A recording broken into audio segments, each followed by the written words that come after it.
The quiet of midnight hangs over the town. Your neighbor's house, or perhaps it's your house, asleep.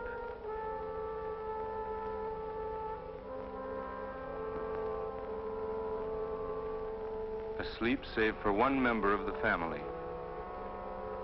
Just 1 week ago, Mary Bronson discovered that she has what may be a symptom of cancer. Cancer. Cancer.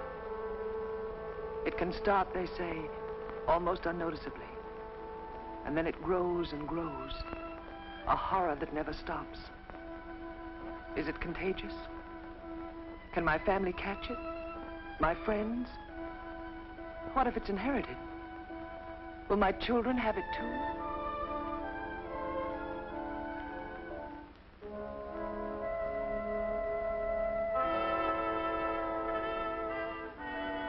What will happen to me?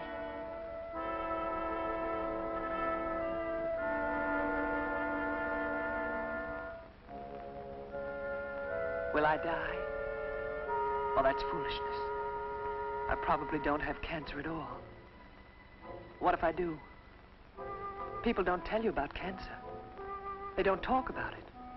Why not? Is a cancer victim an outcast?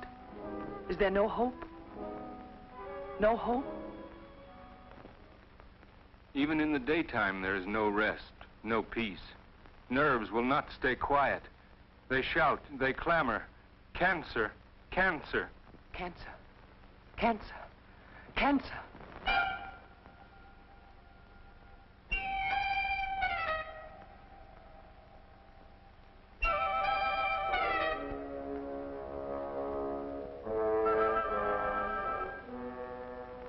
It's a devil's tune that no one else can hear, no one else can understand. Walk away from it. Leave it behind as you go about your daily work. Do your shopping and forget it. Cancer, cancer, cancer. I can't forget it. I can't. I ought to do something about it. I know I should. But where can I go? Who can help me?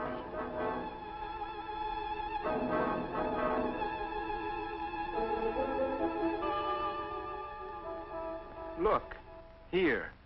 The American Cancer Society maintains this office and many others to help people just like you, Mrs. Bronson.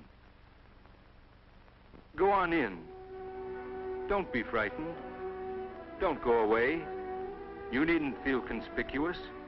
There are others worried about cancer too, thousands of them.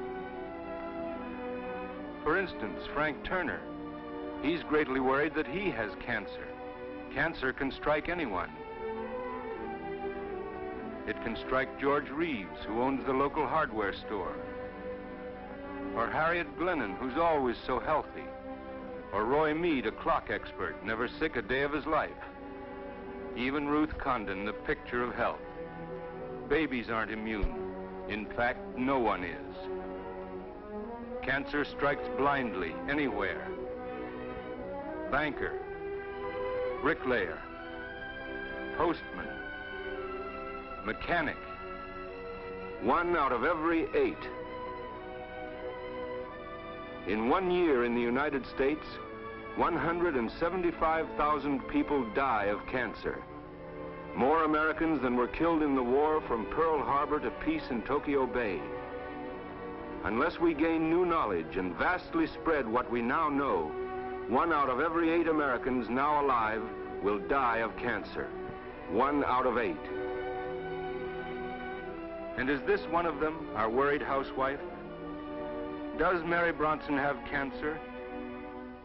Well, she knows she might have, and she is an intelligent woman. So at last she decides to return to the office of the Field Army of the American Cancer Society.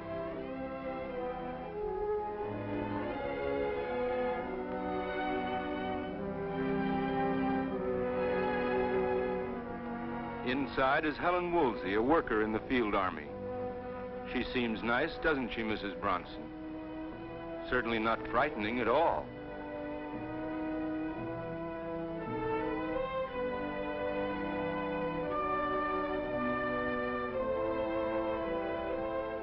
And it's a pleasant office here. Quiet, reassuring. Miss Woolsey closes the door to ensure privacy for a confidential talk.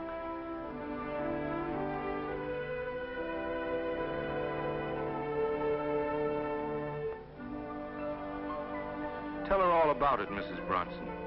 Tell her how frightened you've been.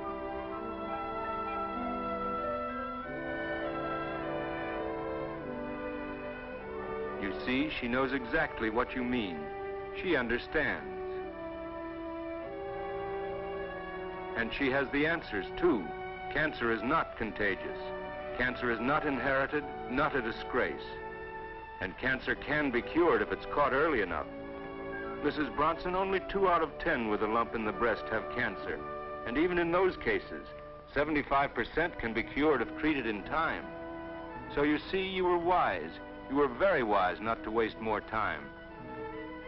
It's vitally necessary to see your doctor as soon as you notice any of these 7 danger signals. Any sore that does not heal, particularly about the tongue, mouth, or lips. A painless lump or thickening, especially in the breast, lip, or tongue. Irregular bleeding or discharge from the nipple or any natural body opening.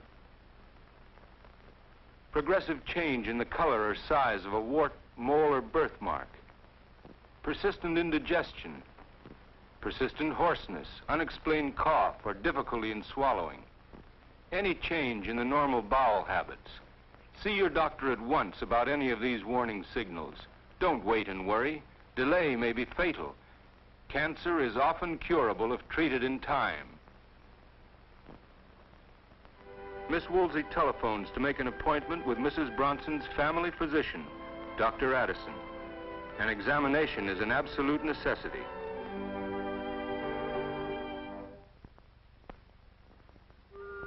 The examination is over and Mrs. Bronson is feeling much better because now something is being done about her trouble. She's no longer alone. Science is fighting by her side. Dr. Addison explains the nature of cancer. It's like a gangster in the body, an outlaw cell that won't stop growing. Say it starts in the breast.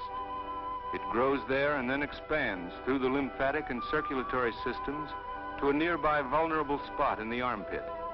Then it moves up to a gland in the neck, and then it really starts to spread throughout the body.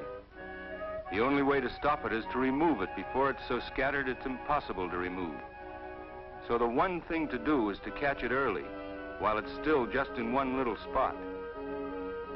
There is still the most important question of all to be answered. Mrs. Bronson wants to know how to tell whether she has cancer. There's only one way. You'll need a minor operation called a biopsy. It isn't serious. The surgeon will simply remove that small lump you've noticed, and a pathologist will examine it to see whether it's harmless or cancerous. The chances are by far that it will not be cancerous.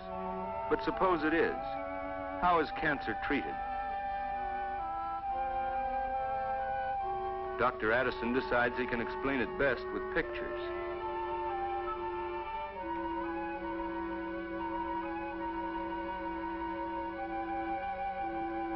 The most common method of treatment is surgery, actually cutting out every last trace of the cancerous tissue. A second method is X-ray. The X-ray, carefully applied, destroys cancerous cells, but not healthy tissues. A third method consists in the use of radium. A small amount of radium is applied directly to the affected area. Today, the American Cancer Society has launched man's first great mass attack upon cancer by organized research. In laboratories of outstanding medical institutions, intensive study goes forward. The National Academy of Sciences, through its National Research Council, has selected 90 eminent specialists to guide and coordinate the work. A work so vast that it is far more costly than all former efforts combined. A work the American people must continuously support by its contributions. Now there's just one thing more, Mrs. Bronson. The doctor must have your permission to perform a complete operation for cancer if he finds that cancer is present. Mrs. Bronson agrees wholeheartedly. If there's any there, let's get rid of it fast.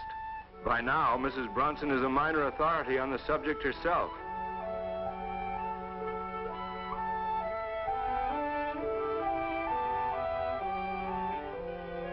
The biopsy itself is a fairly minor operation, but the excitement comes later.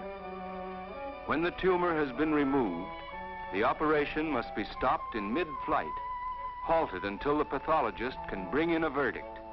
The tumor is harmless or cancerous.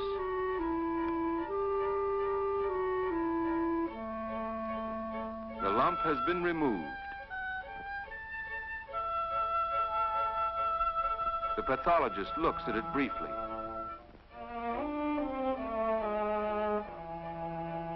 It must be examined in the laboratory immediately.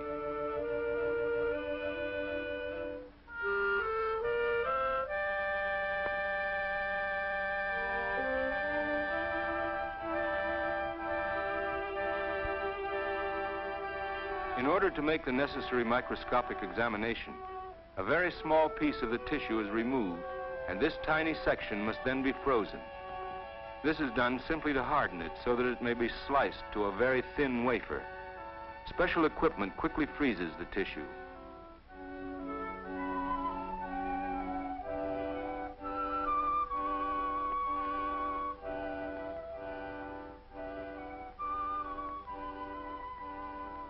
Meanwhile, in surgery, the operating team is waiting.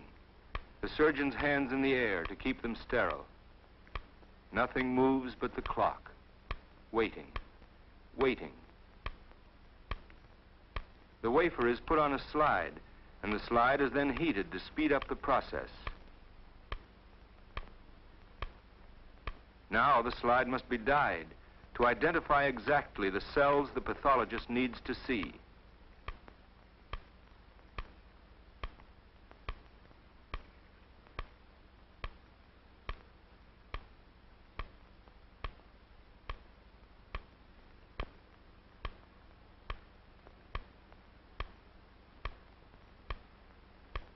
In a moment, he'll have the answer, and surgery will know whether a minor biopsy is to be finished or a vitally important cancer operation is to be performed. Which will it be? And here is the answer. The tissue is healthy. Mary Bronson does not have cancer. The ugly, nagging fear that plagued her has been banished in the only way it can be banished, by a complete scientific examination.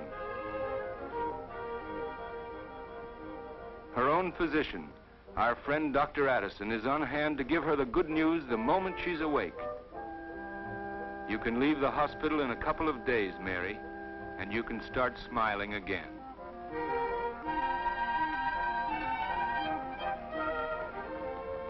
Filled with relief and gratitude, Mrs. Bronson returns to the office of the American Cancer Society. As others had helped her, she is determined to help others. She volunteers for any type of work in the fight against cancer. Some of the work is routine, such as preparing surgical dressings. But some of it is interesting and exciting, such as radio talks, helping to educate the public in the facts about cancer.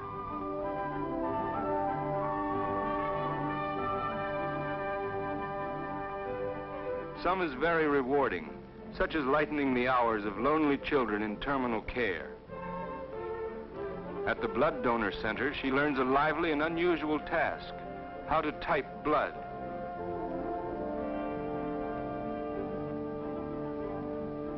And there are many helpful and gratifying duties as a nurse's aide.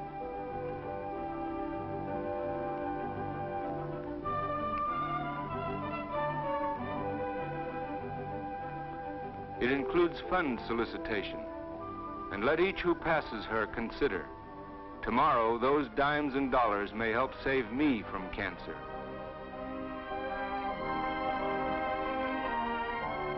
But her greatest thrill comes in the knowledge that she is helping to save a life when she brings in a neighbor who has a cancer symptom but is afraid to find out for sure.